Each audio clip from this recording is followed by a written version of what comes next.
Hello, everyone. I'm Edward Beltran, the CEO of Fierce, and today you're joining us on the Pulse Experience, where we're using biometric devices, so wearables, Fitbit, Apple Watch, to be able to integrate with our proprietary app called Pulse to be able to get underneath your daily stressors. And we do this with integration with calendar data as well as GPS to show where you're at and who you're with when you have your highest stress event. And then we have wonderful coaches like Chantell, who's joining us today, to be able to help you get underneath that self-awareness and move into action. And today, we're going to be analyzing one of Chantell's coachees, who is an emerging leader, and many of us can identify with this and running into their own struggles of taking on more and understanding, their environment. So Chantell, welcome. Yeah. Emerging leaders, what a fascinating topic, right? Those that are on the path to becoming leaders in their field can really experience a significant amount of stress as they navigate the new challenges of leadership. And my coachee was no different, Ed. Yeah, no, we could all identify with this, right? We're hearing this a lot as well with people taking promotions and taking on more. It sounds good in theory. They want to progress, but are they ready? Do they have the right skill sets? Are they self-aware? And we're also seeing this in new hires, especially around high potential new hires, as you're aware, Chantell, in the professional services sector. And we're doing a lot with the legal profession and the CPA profession. So to kick this off and pull this back a bit more, Chantell, let's dissect this. Tell us a little bit about your coaching. Sure. I have a young leader who is in the military as a Navy corpsman, which is medical. She recently got that promotion, and she's also completing her graduate degree and applying for her officer's package. So she has a lot going on. And yet, if that wasn't enough, the new responsibilities she had included the management of a blended clinic of both military and civilian personnel with varying ages and varying abilities. She noticed that her stress levels were high, and she didn't want that to continue. So wow. It was pretty interesting. So just to restate, so our Pulse app, it shows stress levels. We make it so simple. It shows stress levels in 1, 2, 3, 4 categories, and that's based off of the own user's baseline. And those events, which granulate down to the hour, also pull in calendar data and GPS to show who you're with and what you're doing. Chantell, before we dissect that a little bit further on what was showing up with your coachee, do you also see these challenges at the executive level? Absolutely. It's oftentimes the very first insight that they have. They think, it's going to be stress. Okay. And this biggest apostrophe is that they are self-aware. And then they realize maybe not, right? They're so accustomed to managing stress in aggregate that they don't recognize, what's taking place. With respect to promotions, Ed, this is really important because it's a common phenomenon, that we all experience. And this promotion regret, in fact, I'll tell you, I built my entire graduate degree because of this. As a new manager, I thought I had stopped liking people. I could not understand why I was so stressed. I just got this promotion. I was, now a people manager. And in seeking to understand, I found that I was experiencing this very thing. Like many, the new role had much more stress and was more demanding than I anticipated. And it required skills that I had not yet possessed. We go in thinking about the benefits and the rewards of the promotion. We often underestimate the challenges and difficulties associated. This mismatch between expectations and reality often leads to feelings of remorse and disappointment. I thought I was going crazy. I really did. I was like, what happened to me? In many cases, though, people have even returned back to individual contributors in a spot where they had previously mastered because of the stress associated.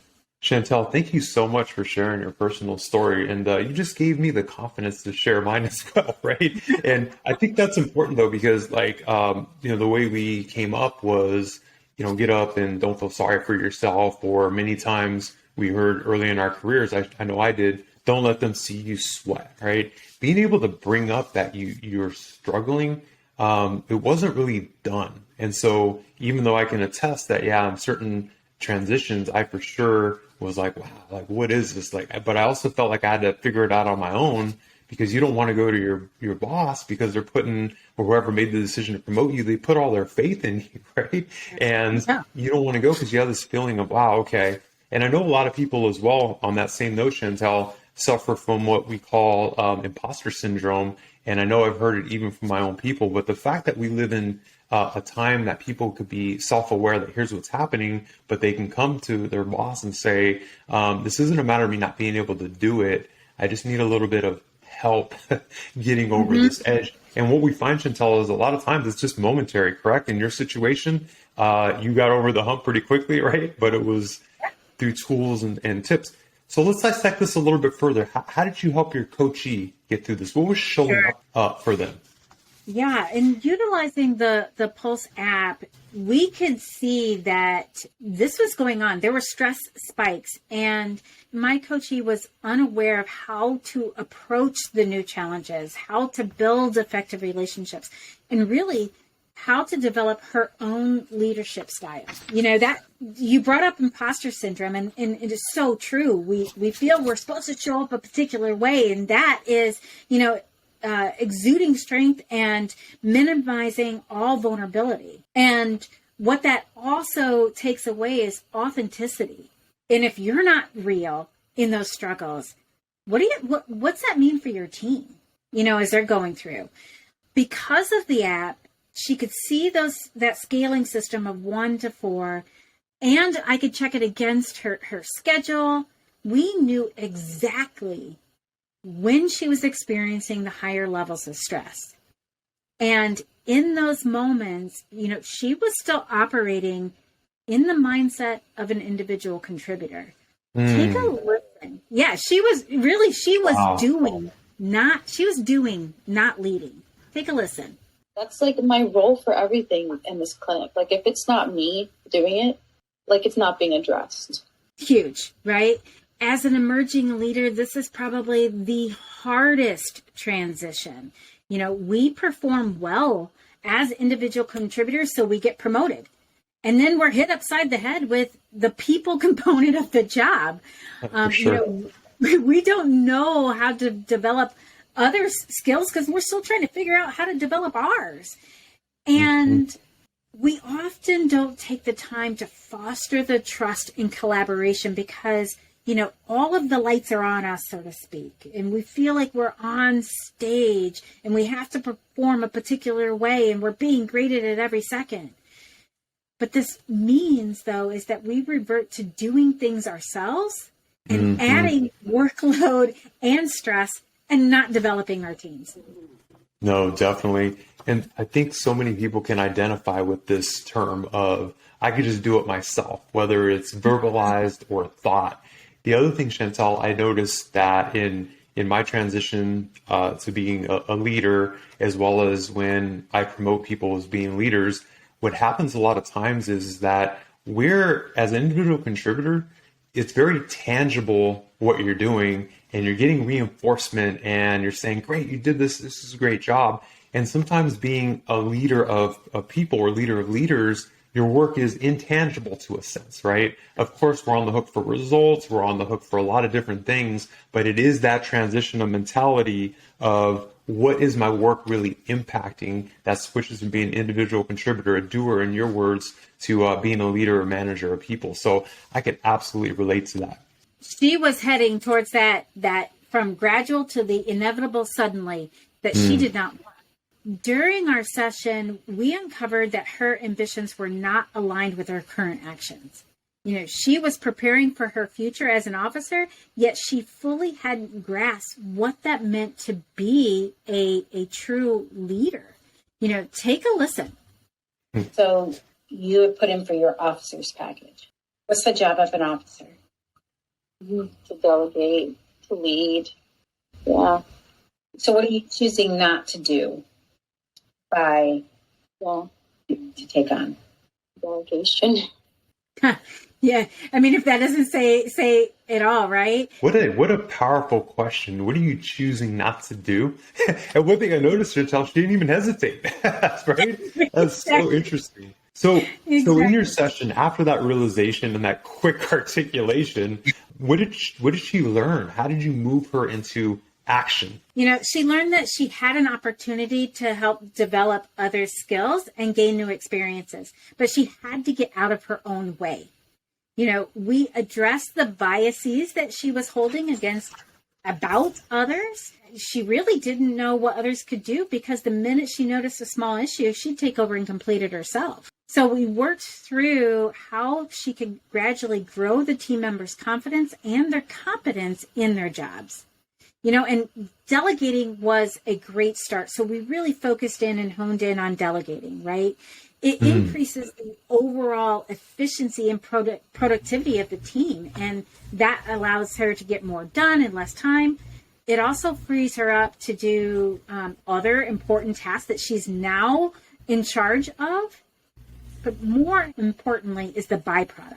And the byproduct of delegating is the trust and collaboration amongst the whole team. I'm sure you're aware of this. Everybody's aware of this, but yet we don't do it. We're only as smart as our one brain. That's hard to admit sometimes, but we're only as smart as our one brain.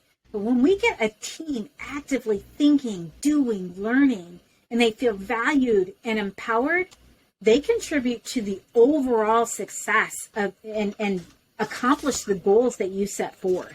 So, Chantell, that's very powerful. I'm going to push back on you a little bit, though, because I know I'm speaking for our audience. So delegation is one of those buzzwords, right, where it sounds great in theory. Okay, I'm going to delegate to my people. I have folks. But some might say it's easier said than done. Is this a skill set? How do you tangibly do this versus just saying, make sure you delegate? Yeah, it is a skill set. And the thing is it doesn't have to be everything. You're not turning over all responsibility necessarily and not owning the end result. As a leader, you always own the end result, right? Absolutely. And there are steps in the process. And as you go through and you build that trust, you build the confidence and the confidence within your team members, you delegate more. Absolutely. Right? So it is a process. I was going to say, so in this case here, you leverage Fierce's delegation model, which is kind of a step-by-step that helped her think about her workload, and ultimately tell us more about that, just so we can we can ground our audience a little bit in a tried and true approach. Sure. In this blended clinic, they treat both civilians, retired military personnel, and active duty.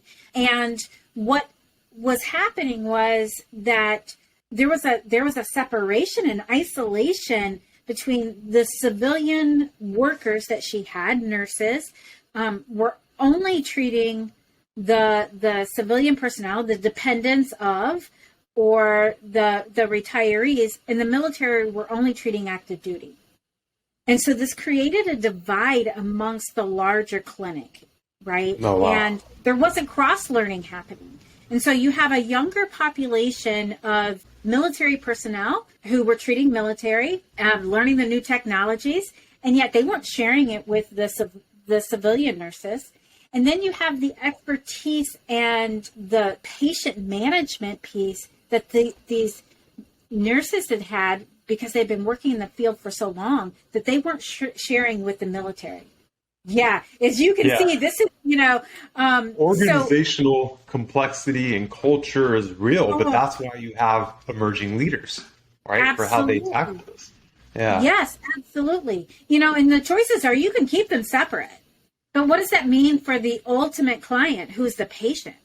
And, as, having been a military dependent myself, and I expected the same care as my child, who's now, an active duty Navy. my life mattered just as much. And I should be aware and should be privy to the new technology and learning. And I also should have the client service. My son should have the client service that comes along with it. That patient management that grows over time. The bedside manner. We talk about in the healthcare professional, their lack of bedside manner and the work that they're doing within emotional intelligence to grow this, because it's so important to the overall health and stress of the patients. They weren't getting that. So your leader has the opportunity to make a huge impact on patient care, and that's why she was promoted. And she was being limited because of her inability to see the power of delegation, why she has a team, to your point. So once you moved her into action and that realization, Chantell, what happened to her and how's her efforts going? They're going well and still continuing to grow. So what she had decided to do was, put individuals in charge of different trainings. And so, but pairing them together. So already blending a military and a civilian together to teach the other associates, for lack of a better word, whatever topic that they were doing. So they were getting a blended approach. It worked. It has worked in amazing ways because you have the mindsets changing from each of those parties. Right? Because they're seeing competence and they're seeing knowledge that they weren't privy to before. And so now they're not only going to my emerging leader, which then takes more time away. They recognize that other people have expertise as well. And they're getting excited. They're trying new things. And who doesn't want to get excited and try new things at work and feel refreshed?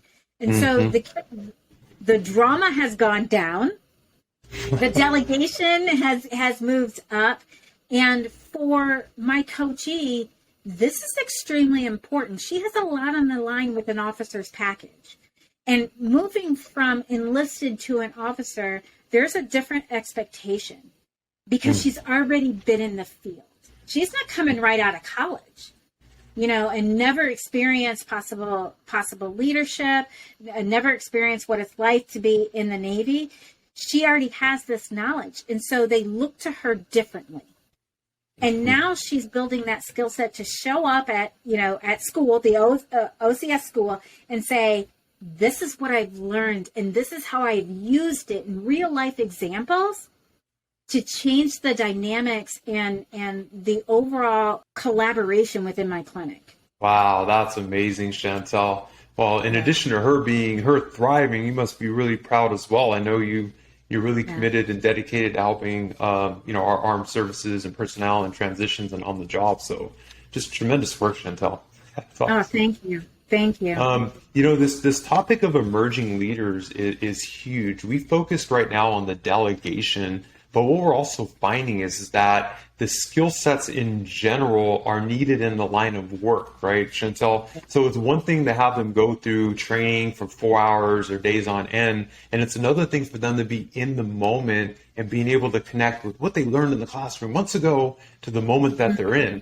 And so this is the reason why these coachings are so impactful, is because now through the biometrics, they can see what they're responding to. So another example that we see a lot with emerging leaders is one of their employees creating a high anxiety for a variety of reasons. And so another skill set that we'll be highlighting in another future session, I'm sure, Chantell, is how to give proper feedback, for example. So a manager seeing something, they think that they're being clear that these aren't the results that they want, but they're not. And so all it does is create frustration. It creates anxiety in both the boss and their employee. But there's tried and true effective ways to engage in a conversation, which we teach, which is with, right, and be able to say and explore this in a way that's constructive. And so what we've done in emerging leader programs is we've introduced Pulse to be able to drive the biometric awareness, but also to put in Chantell as an expert coach, for example, in 30, 60, and 90-day check-ins. And what we're finding is that the impact is just absolutely incredible because it's real time and they can discuss what it is that they're facing in the moment and have practical tools to address them in the moment as well. And we're also seeing this with high potentials and new hires as well as part of the onboarding process. So absolutely incredible, Chantell. Yeah. I'm looking forward to that feedback. That's an exciting one to be able to share, Ed. I will tell you, as we talk about emerging leaders and feedback, people are so afraid of even the word. That in itself causes stress levels to go up. And, we're able to break that down and remove the myths so that people can receive what they need in order to grow as leaders. Absolutely. And the other reason why we're so passionate about this is because we're putting the power in the individual's hands, be it individual contributors or managers, to say, here's what's happening. And more importantly, I have the power to and enablement and confidence, right, to do something about it. And what we're finding is a lot of times these aren't complex things. These happen very quickly, as in the case of your coachee in this session, being able to quickly say and make that statement, I need to delegate. It was there for a while, and then it's that realization, and then it's, okay, now that I've said that, let's move into action. Chantell, thank you so much for being such a wonderful, impactful coach. I want to thank the audience for listening to us today. If you want to go through the Pulse experience, please click the link in our description, and we'd be happy to onload you and have an experience with Chantell. And we have a discount code we'd like to share with you, the Pulse Experience 03. And so when you get on there, we're happy to extend a discount to our early listeners. And until next time, thank you so much. Thank you, Chantell. Thanks.